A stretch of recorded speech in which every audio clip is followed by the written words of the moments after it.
Hello, I welcome you to What Managers Need to Know. I'm Deb Laurel, and this is the third week of looking at how to take the pain out of delegation. If you'd please put your title and your location in the comments, that would be wonderful. Thank you. Let's get my mouse over to where it needs to be.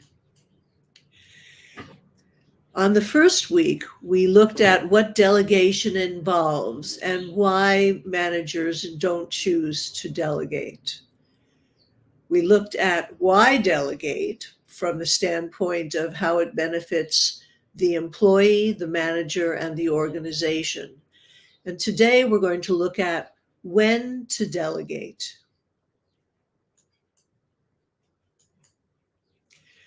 So, what would indicate it was time to delegate? And hi, Kat. Thank you for coming. Any ideas? What would indicate it was time to delegate? That would be the best option for the manager.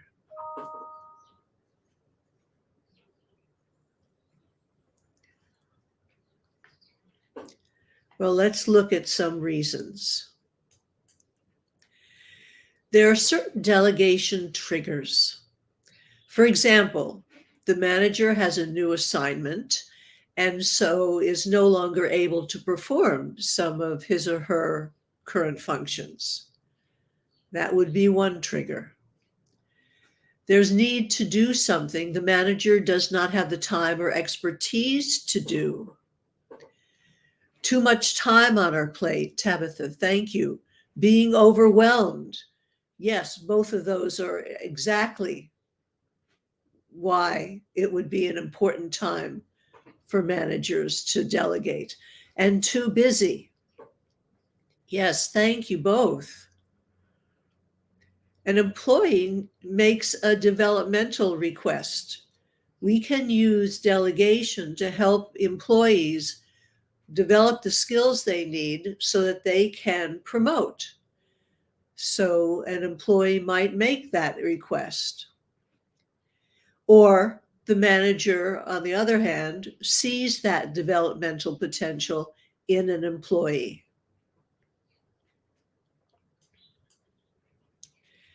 There might be a new customer need or a reorganization that creates new programs or tasks. There may be systems that require continuous improvement, and so it's important to delegate aspects of those tasks to employees.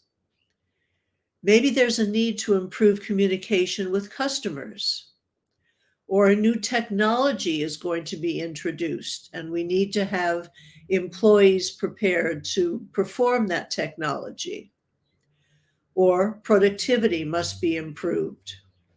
But as you said, too much on our plate, being overwhelmed, being too busy would be all good triggers and indicators that it's time to delegate.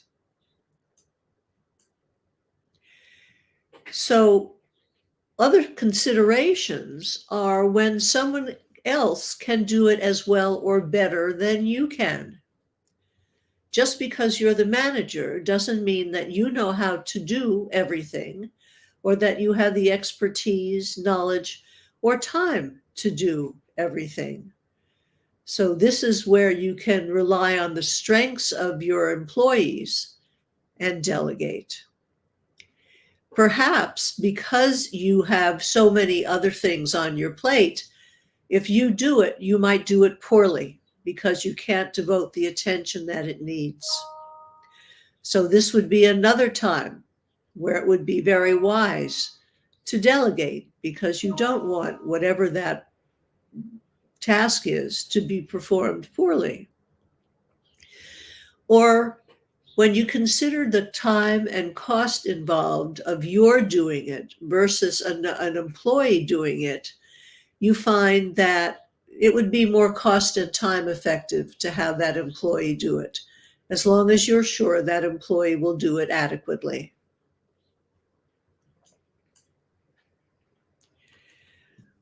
How about when an employee can't do it as well as you can, but your doing it interferes with something more important? Very often, we get caught in the weeds as managers when we need to step back, do some strategic planning and advocacy. And if we are overwhelmed with tasks, even if the employee can't do it as well, but will do it adequately, it makes more sense to delegate. Then here is our developmental option. When a project or task will be useful for developing an employee if costs and time permit, and if you can afford the risk. Now, in session 4, we're going to be section 5, we're going to be looking at ways to control risk. So there shouldn't be a risk. Either you will have given the employee the decision-making authority to take the action because you trust that employee's decision-making ability, or you haven't. So in this case, if costs and time permit, and if you can afford the risk, don't worry about the risk, I guess is what I'm saying. How about when it costs too much for you to do it? Your time and energy costs a certain amount, and it can take have a huge impact on your quality of life, your ability to do your other duties properly. And this might be a good time to delegate.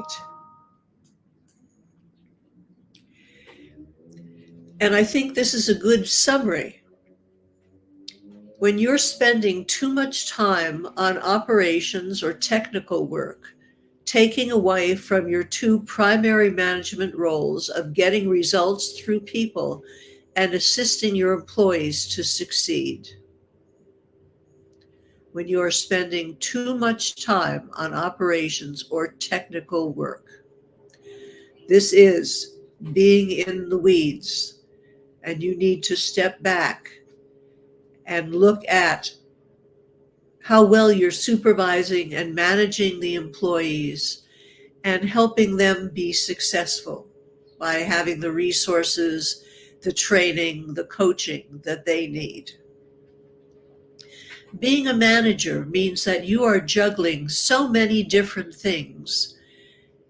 When we look on the fourth session, we're going to look at what to delegate. What's a good way to do a cost-benefit analysis and decide what's worth giving away or not doing at all, for that matter.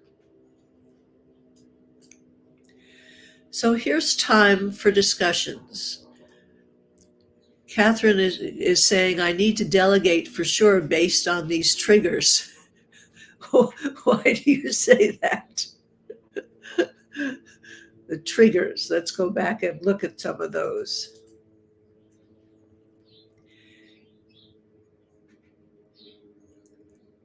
You see developmental potential.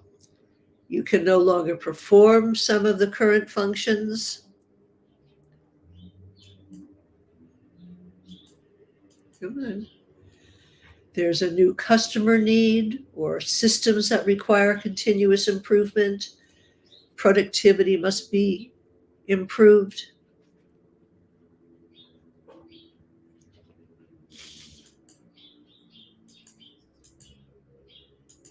Get back here now.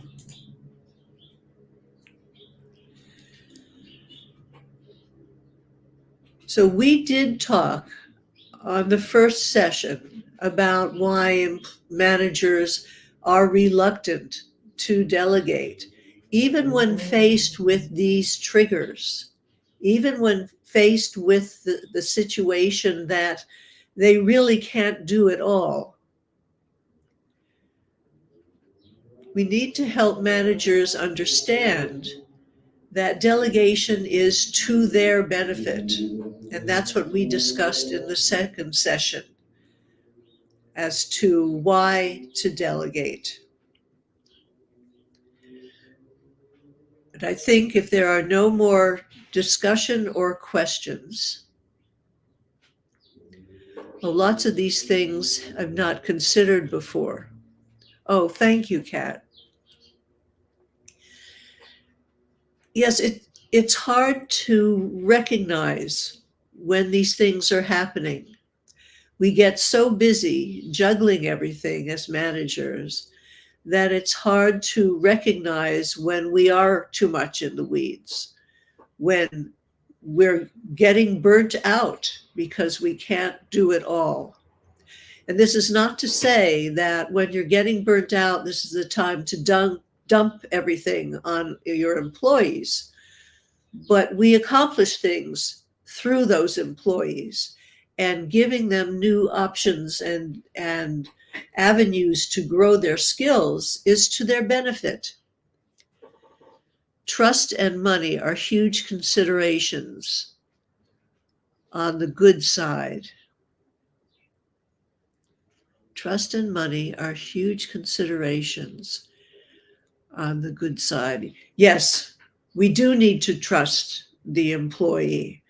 And we have to be very careful, too, that we're not delegating always to one employee, because that can lead not only to burnout for that employee, but also they can become a pariah. They're so busy doing these other duties for the manager that other people think that they're the manager's favorite, and kind of step back from wanting to have a relationship with that employee, and that employee's too busy to have a relationship.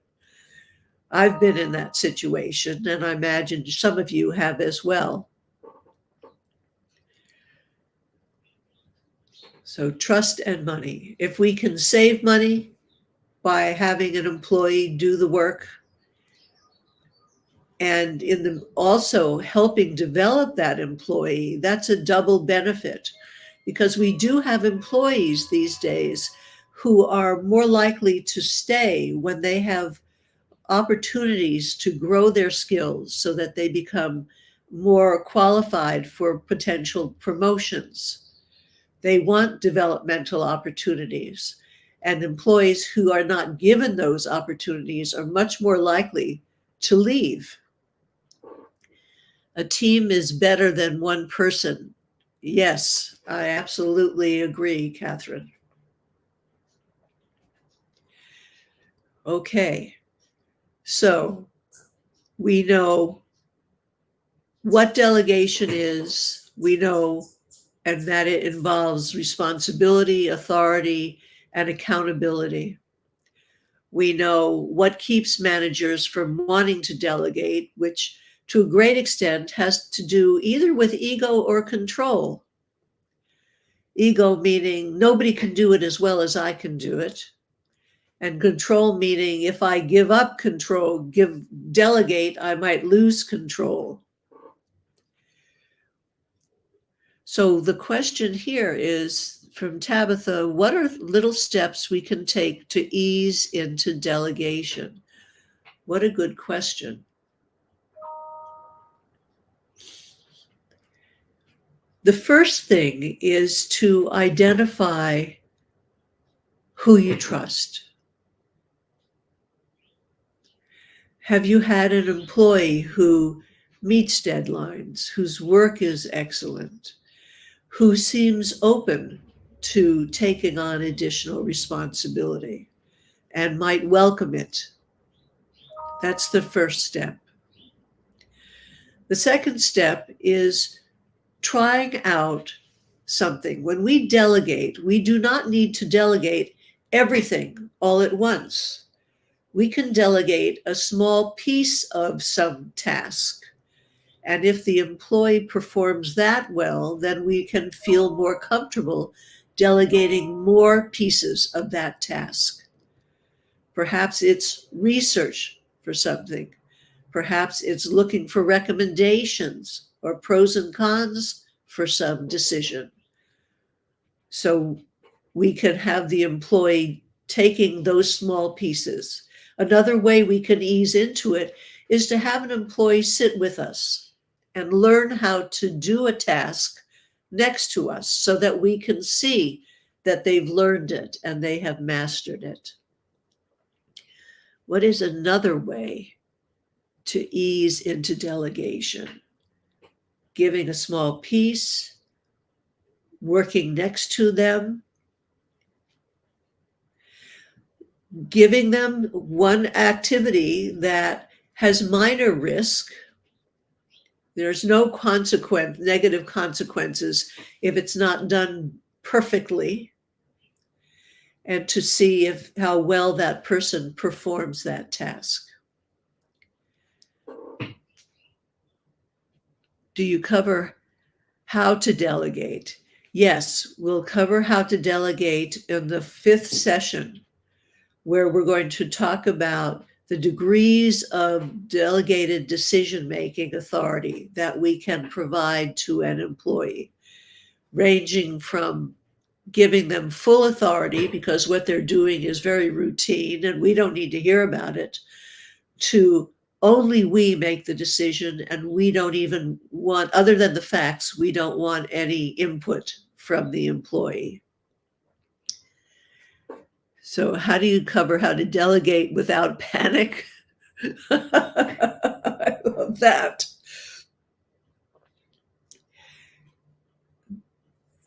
Because we don't have to delegate all of it, because we're delegating to people that we trust, because we can limit the degree of decision-making authority that that employee has, because we can put in monitoring controls. Are we going to meet every day to check progress? Are there certain milestones we're going to check progress? And how are we going to check progress? All of those things can minimize our panic about delegating. What about asking an employee to cover your vacation time?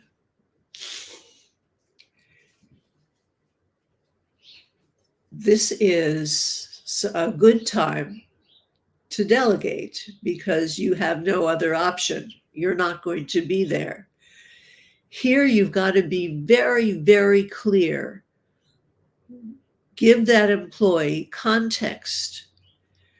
For example, we're filling a position. I have interviews scheduled. Don't take any action on that. A client is going to have a deadline. I'm expecting that we will hear from that client. Here are some of the concerns that we have, and they need to be addressed before we proceed. So making sure that that employee has the full picture of what's going on, what they're authorized to do, what they're not authorized to do, what needs to be taken care of immediately, and what can just wait until you return from your vacation. You also want to be very clear about what that authority entails. You can approve overtime, or you can't approve overtime. We don't have budget for that. Let's see, what else would an employee need to know? When to draw in human resources. That employee doesn't have to be left totally alone. Is there another manager who can mentor, who they can bounce some ideas off of if they're a little unsure what to do? Or you can say, if you're unsure what to do and it won't affect a client, then postpone that. What I'd like when I return is a written report of what you've done, what's pending, what has yet to be addressed. So that's a good way to make sure that when an employee is stepping in to cover for you when you are on vacation, you can trust what's going on. Now, I would suggest that you give that employee time to delegated authority at other times, such as when you're going to be away for a meeting. You're not going to be away all day, or you won't be gone for more than a day. And you can test how well that employee handles that delegation. Because when you go on vacation, the last thing you want to be doing is worrying about whether or not that employee is handling things appropriately. So test them out beforehand. Clear and concise instructions are key. Yes, absolutely. And that's a good summary of what I have been rambling about. Any other questions or discussion?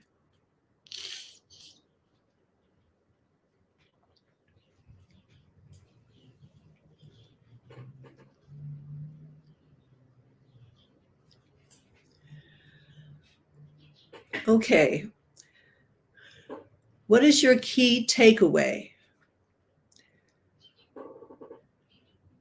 So you need to build the responsibilities. Yes. And that way you build trust in that employee for covering for you. The last thing you want to do when you go on vacation is say, all right, I'll be gone for a week. Just don't give away the store. That's not specific enough for good instructions. How long before we can master this task for ourselves? That's a good question.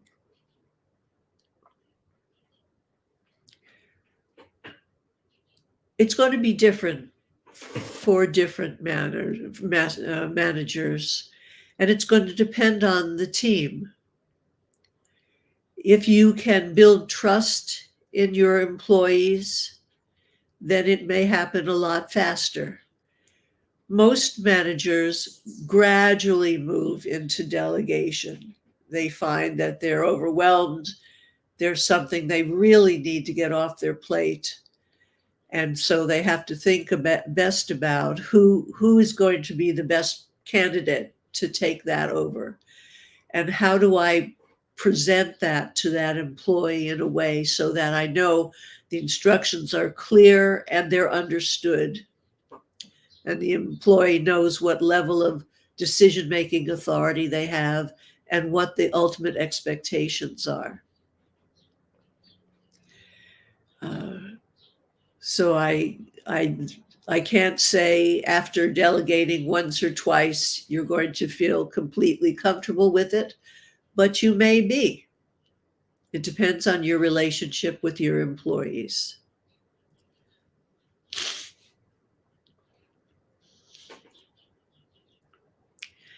The key takeaway: delegate what is comfortable for us, but if we want to grow, we must learn this skill. Yes. If you want to grow, you must learn this skill, because as long as you stay in the weeds as a manager, you can't develop. You can't take on more strategic responsibilities.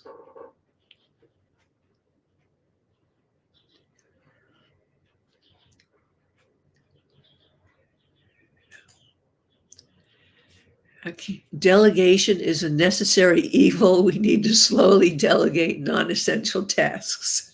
Well, I didn't expect it to come across as a necessary evil. I would say it is necessary, and if you do it well, it won't be an evil. It will be a positive experience for you and for your employee. Thank you both. That's great.